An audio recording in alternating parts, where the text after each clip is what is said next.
Galera do canal do Pedrosa, tranquilo? Tô chegando aqui nessa sexta-feira fazendo esse vídeo aqui exclusivo porque a gente tem uma informação muito importante sobre o Vasco no mercado da bola. Mas antes de mais nada, deixe seu like aqui no canal, se inscreva também, compartilhe com a galera. Se você não conhece o canal do Pedrosa, a gente tem lives aqui de pós-jogo sempre que acontece uma partida do Vasco da Gama, além dos vídeos diários que o meu parceiro Juan traz aqui pra vocês. Eu não sou muito de aparecer aqui em vídeo não, mas hoje é importante e hoje a gente obviamente tinha que atualizar para a torcida do Vasco qual é a real situação de Diego Costa e Vasco da Gama. Primeiramente, o interesse sobre esse jogador em relação ao Vasco com esse jogador foi dado pelo Papo na Colina. Um abraço para a rapaziada aí, e a gente trouxe exclusivamente a proposta do Vasco da Gama pelo Diego Costa. Esse contato aconteceu ainda nessa semana. O Diego Costa é um jogador de 34 anos que está sem clube, é um jogador que estava no Wolverhampton da Inglaterra, ou seja, na Premier League, o melhor campeonato do mundo, digamos assim, o mais alto nível do futebol, mas, como eu disse, o contrato dele acabou e ele acabou também se tornando um jogador livre no mercado. A dificuldade do Vasco vem passando muitas vezes pela situação do Vasco na tabela, mas é claro, a questão financeira também vinha pesando em negociações que o Vasco precisava oferecer, por exemplo, a proposta financeira para ter o atleta. E é justamente por conta dessa situação que o Vasco da Gama viu essa oportunidade no Diego Costa de oferecer um alto salário para ele. A informação que eu tenho é que o oferecimento desse salário é muito parecido com o que ele ganhava no Wolverhampton, por justamente não ter que pagar em transferências. Vale lembrar também que o Vasco abriu um espaço na folha salarial grande com as saídas do Pedro Raul e também do Egnaldo. A informação que eu tenho é que o Pedro Raul custava para o Vasco da Gama mensalmente cerca de 500 mil reais. Então a saída dele para o Toluca do México, onde o Vasco vai receber a primeira parcela dos 12 milhões de reais agora e também vai receber depois em agosto os outros 12 milhões de reais, possibilitaram ao Vasco oferecer um alto salário para o Diego Costa. E aí, Pedrosa, quais são as chances de vir? O que eu sei é que essas conversas, obviamente, elas estão no estágio inicial. O Paulo Brax ligou diretamente para o Diego Costa, depois acabou conversando com outras pessoas que cuidam da carreira do Diego Costa e esse contato, essa proposta foi feita. Os valores estão na mesa do Diego Costa. Onde está Diego Costa agora? Como é que ele está fisicamente? Pelo que me informaram, e eu posso falar isso com tranquilidade, por quê? Quando a gente traz uma informação, o básico do jornalismo é a gente buscar com o Vasco e também com o lado do jogador. E os dois lados me confirmaram sobre essa proposta. O Diego Costa, nesse momento, está em Madrid. É um atleta que vem treinando aí diariamente, vem se preparando, porque sabe, e já tem propostas também de clubes na Inglaterra, além do mundo árabe, que vem fazendo esse movimento de grandes jogadores. E o Diego Costa, apesar de já ter 34 anos e apesar de não ter feito uma grande temporada no Wolverhampton, a gente está falando aqui de jogador de seleção espanhola, um jogador de Copa do Mundo, que tem uma história belíssima com a camisa do Atlético de Madrid, inclusive é onde ele está nesse momento e vem pensando sobre o retorno ao Brasil. O que eu escutei das pessoas próximas ao Diego Costa, que estão perto nessa negociação, é que a família não quer mais morar na Inglaterra e vê o Brasil como uma possibilidade. Ao mesmo tempo, o Diego é um cara que tem uma carreira consolidada, tem a vida financeira dele feita, não precisa mais se colocar dentro de algumas situações que não são necessárias. É realmente uma escolha do jogador por um desafio. E aí o processo de convencimento do Vasco da Gama tem que ser muito alto. Além, obviamente, do salário que já foi oferecido e o salário tá ok, é questão também do próprio Diego Costa querer aceitar o desafio. A gente sabe que é muito difícil um clube que está na última colocação do Campeonato Brasileiro, com apenas 9 pontos, seduzir grandes jogadores dessa maneira. Mas a possibilidade existe sim, justamente porque o Diego sabe que o carinho da torcida do Vasco é muito grande. É um atleta que a gente sabe também que seria abraçado aqui caso fizesse uma boa temporada com a camisa do Vasco. E aí você me pergunta, Pedrosa, vale a pena? Não vale a pena? Qual é a sua opinião? Cara, eu acho que a gente tem que analisar muito o contexto do Vasco. Hoje, o Gigante da Colina só tem um centroavante de fato, que é o Sebastião Ferreira, que acabou de chegar e é um jogador também que não fez uma grande temporada. Seria mais uma aposta justamente, apesar de já ter trabalhado com o Ramon Dias, é um jogador que não fez uma boa temporada na MLS. Sem o Sebastião Ferreira, o Vasco fica teoricamente com o Figueiredo, que a gente sabe que passou por um processo aí no último ano, e principalmente depois que ele virou profissional do Vasco da Gama, onde ele não conseguiu se desenvolver como centroavante. Eu já falei isso aqui. Um atleta que treinou de volante, um atleta que jogou de lateral direito, um atleta que jogou de ponta. E aí foi colocado no último jogo como centroavante e a gente viu que não é questão nem de que não dá para confiar no Figueiredo, mas de fato ele não é o cara que vai salvar o Vasco do rebaixamento, mais um rebaixamento na história do Vasco da Gama. E além disso, essa questão do Diego Costa estar livre, ela faz com que o Vasco não precise gastar dinheiro com transferências altas, algo que vinha atrapalhando o Vasco e até atrapalhou o Vasco na questão do Micael Santos lá do Tadieres. A gente trouxe a palavra do presidente do Tadieres, o Andrés Fassi, onde ele disse claramente que sem garantias o Vasco da Gama não iria contratar o Micael Santos, ele é o artilheiro do campeonato argentino, apesar do jogador ter aceitado a proposta, apesar do jogador ter vontade de vestir a camisa do Vasco da Gama, ele é um jogador do Tadieres, então você tem que pagar ao Tadieres e apresentar garantias, segundo o presidente, e o Vasco também me disse isso. E aí, cara, a negociação tá bem difícil, é uma situação muito complicada, e o Vasco já foi partindo para outras situações do mercado. Então, o salário realmente foi oferecido de forma pesada ao Diego Costa para que essa sedução aconteça.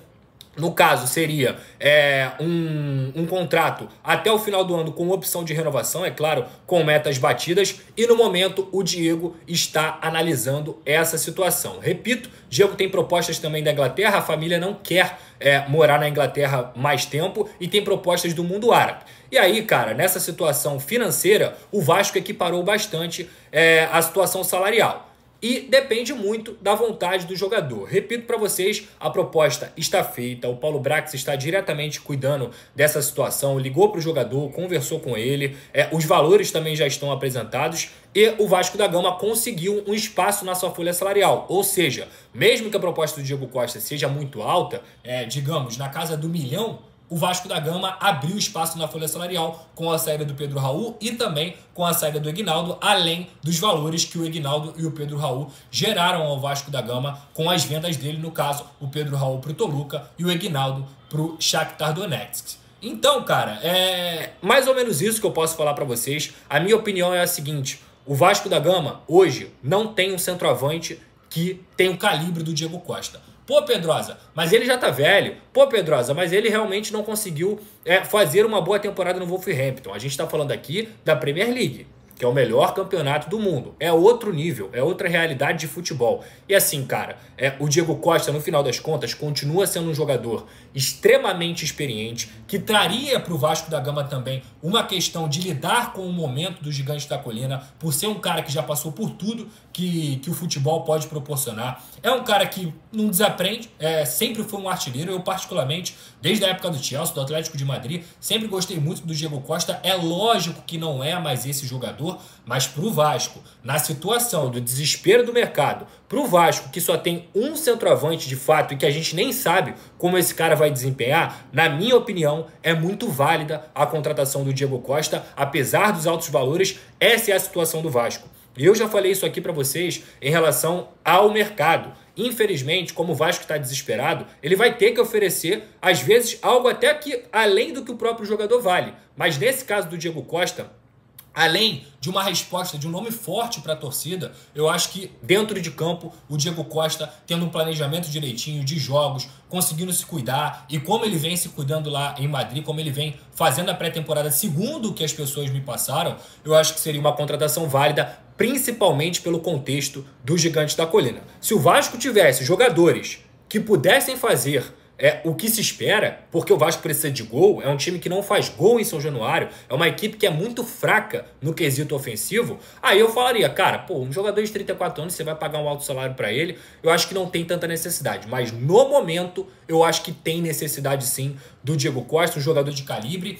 E aí, cara, é inevitável a gente pensar na temporada em que o Maxi Lopes chegou ao Vasco da Gama, numa situação de ganho de peso que ele tinha, um atleta que tinha aquela desconfiança, será que vai desempenhar? Será que não vai desempenhar? E aí, no final das contas, o Maxi Lopes conseguiu, junto com o Thiago Galhardo naquele time, Iago Pikachu, salvar o Vasco do rebaixamento. O próprio Leandro Castan também na época fez parte aí dessa campanha, e o Vasco não conseguiu ser rebaixado justamente porque trouxe um jogador de calibre, trouxe um jogador que foi abraçado pela torcida, e nesse processo de convencimento que a gente está falando aqui, a torcida é completamente crucial para poder mostrar para o Diego Costa que ele vai ser abraçado aqui, porque, repito, ele já está no momento da carreira dele que a família também começa a pensar na questão de, cara, eu vou lá, é muita pressão e etc. Mas quando o jogador se sente abraçado, isso muda muito em qualquer negociação. Então, o ponto é esse, proposta feita, salário alto na mesa do Diego Costa, ele tem outras propostas, ele está pensando junto com a família e o Vasco segue num compasso de espera. O movimento foi feito e agora é aguardar, como a gente trouxe toda essa proposta, todos esses detalhes de forma exclusiva. Então é isso, rapaziada, o que eu posso passar para vocês da forma mais honesta possível, confirmando com os dois lados, trazendo os detalhes, eu passei aqui sem nenhuma... sem aumentar e nem diminuir a situação, é aguardar e na minha visão, eu acho que é uma contratação válida, beleza? Tamo junto, rapaziada.